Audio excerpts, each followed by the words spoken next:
Hello and welcome to Diablo 4. Today we're going over a crucial aspect, funny that, about aspects in Diablo 4. So for example, various armor pieces, specifically legendary items, tend to have an aspect associated with it.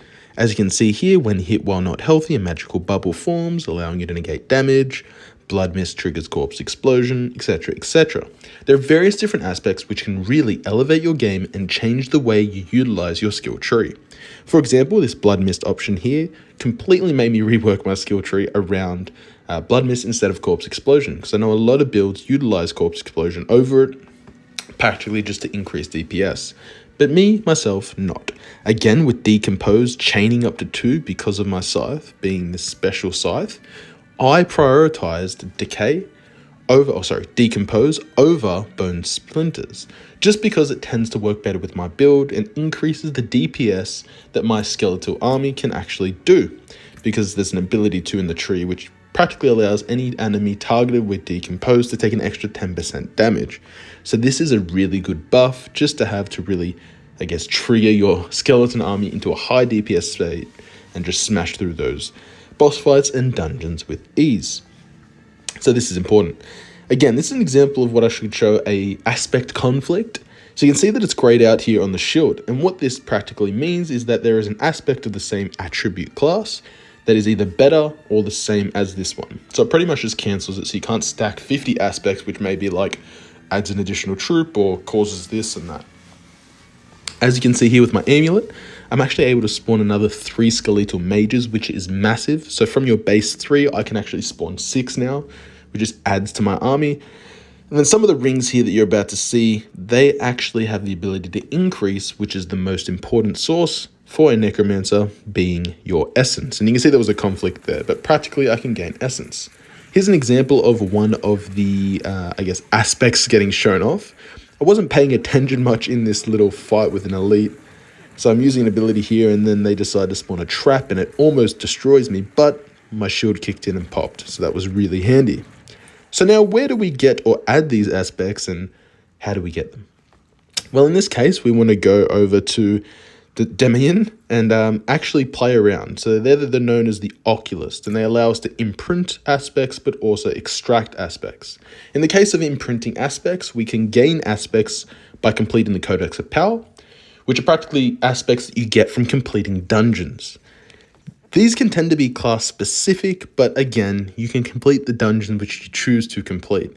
So don't feel like, oh, I'm just doing dungeons for the sake of it. You can go around and get dungeons which are only for the necromancer class, or in this case for the barbarian class, or different classes, whether it be druid, sorcerer, etc, etc. And these all have specific attributes which really elevate the way you can play with your skill tree, but also with your armor sets, which is really cool. Here's a quick example of me clearing a boss fight and actually earning one of these aspects.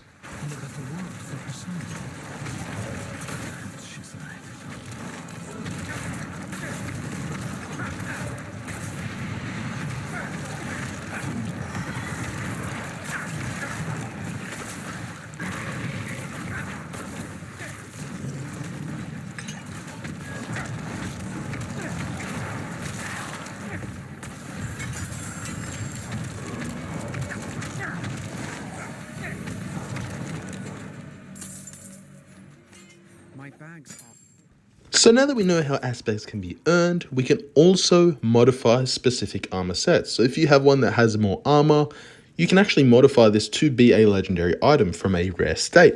And what this involves is either stripping a previous legendary armor set's aspect from it and applying it to the new one, or using your Codex of Power to add these attributes to it. So in this case, I'm actually going to strip this aspect off one of the old armor's pieces of weapons I was using.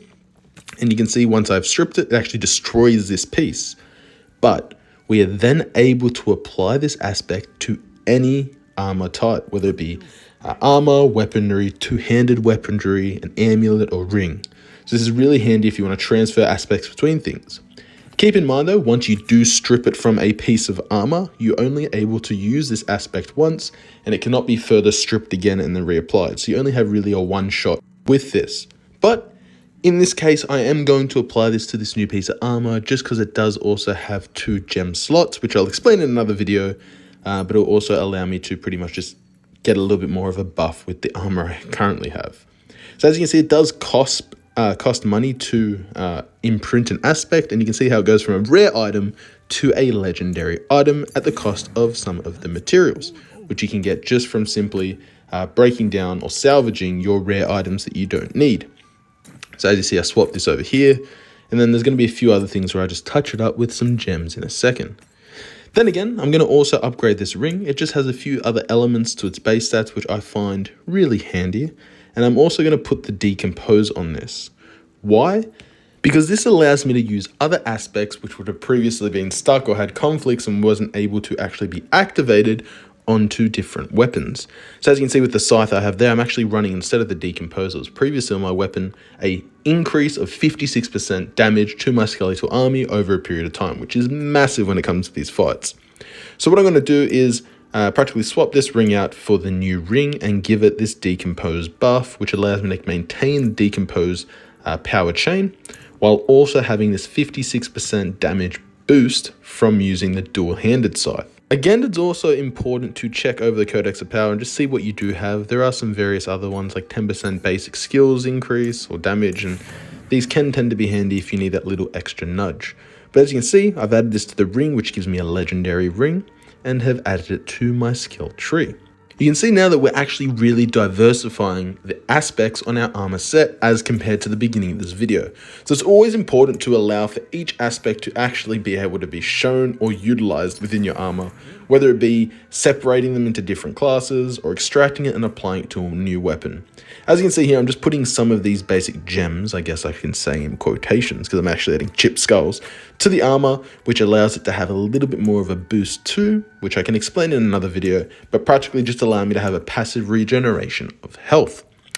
So gem slots are amazing to have and can come in handy when you want to upgrade some of your weapons when they're maxed out, or if you just want to add specific attributes, whether it be lightning resistance or fire resistance or all elemental damage resistance. But anyway, I hope you guys enjoyed this video and this helped you understand the amazing and magical power of aspects in Diablo 4.